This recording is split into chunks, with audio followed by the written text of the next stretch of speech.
नमस्कार दोस्तों, आज है 25 जनवरी और आज है नेशनल वोटर डे। जिस वोट की वजह से आप अपने भविष्य और वर्तमान में कैसा रहेगा या कैसा चलेगा उसका आप चुनाव करते हैं। दोस्तों आज बात करने वाले हैं कि किस तरह से विपक्ष पे कह लीजिए इंडिया गठबंधन को बहुत बड़ा नुकसान होने वाला है, क्योंकि बीजेपी ने फिर वही जो पिछली 1914 में राजनीति अपनाई थी कि 80 और 20 का जो एक डिफरेंस था वो कर दिया था, उसी हिसाब से अब फिर चलने लगी है। हाल ही में अभी मीरा रोड पे जो अभी महाराष्ट्र में चल रहा है, जो कांड चल रहा है अभी हिंदू मुस्लिम के बीच में, और जो अभी अन्य प्रदेशों में जैसे असम में हो रहा है, तो वहाँ पे भी बीजेपी ने वही 80-20 का फॉर्मूला अपनाना स्टार्ट कर दिया है। तो इस पर विस्तार से बात करेंगे और साथ ही उत्तर प्रदेश में भी करेंगे कि समाजवादी पार्टी की क्या स्ट्रेटजी है आगे और क्या करने वाली है, तो इस पर विस्तार से बात करने वाले हैं। तो अगर आप इस चैनल पर नया हो तो प्लीज चैनल को सब्सक्राइब एंड वीडियो को लाइक जरूर कर लीजिए। दोस्तों जैसे जैसे चुनाव नजदीक आता जा रहा है वैसे ही देश में राजनीतिक सरगर्मियां बढ़ती चली जा रही हैं, चाहे विपक्ष की ओर से देख लीजिए या पक्ष की ओर से देख लीजिए। क्योंकि दोस्तों जिस तरह से अभी महाराष्ट्र में और असम में जिस तरह से बीजेपी कर रही है वो साफ साफ दिख रहा है जनता के लिए कि वो एक 80 और 20 का टारगेट सेट करने के लिए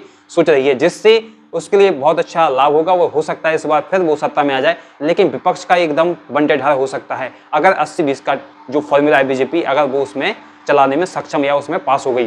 दोस्तों इसको समझना होगा, क्योंकि ये बहुत ही बड़ा एक समझ लीजिए कि विपक्ष के लिए या संविधान के लिए बहुत बड़ा खतरा होने वाला है। क्योंकि अगर 80-20 का फिर टारगेट सेट करने में बीजेपी सफल हो गई तो समझ लीजिए कि फिर ना तो उत्तर प्रदेश में सपा बसपा कोई भी पार्टी इसका सामना नहीं कर पाएंगी, क्योंकि ना तो मायावती के पास दल रहेगा और ना ही समाजवादी पार्टी के साथ ओबीसी या कह लीजिए मुस्लिम और यादव। क्योंकि जब मुस्लिम यादव सिर्फ 30% ही वोट हो पाएंगे तो समाजवादी पार्टी कुछ नहीं कर पाएगी। और वहीं अगर मायावती को देखें तो मायावती भी 18-19% वोट से कुछ नहीं कर पाएंगी, क्योंकि वहां पे अकेला 50% जब बीजेपी ले जाएगी तो ये दोनों पार्टियों का स्वाहा हो जाएगा। तो दोस्तों आप सोचने वाली बात यही है कि आज जो नेशनल वोटर डे है जिसका हमें अधिकार है और जो संविधान ने यानी कि बाबा साहेब अम्बेडकर ने हमें दिया है, तो उसका हम सही से अपना उपयोग करें। आने वाले हम जात और अपनी जो धर्म को छोड़ के एक ऐसे मुद्दे पर वोट दें जिससे हमारे आने चले वाले जनरेशन के लिए वो हमारे लिए लाभ हो सके, जो हमारे लिए काम कर सके, वो देश में एक शांति का माहौल बने।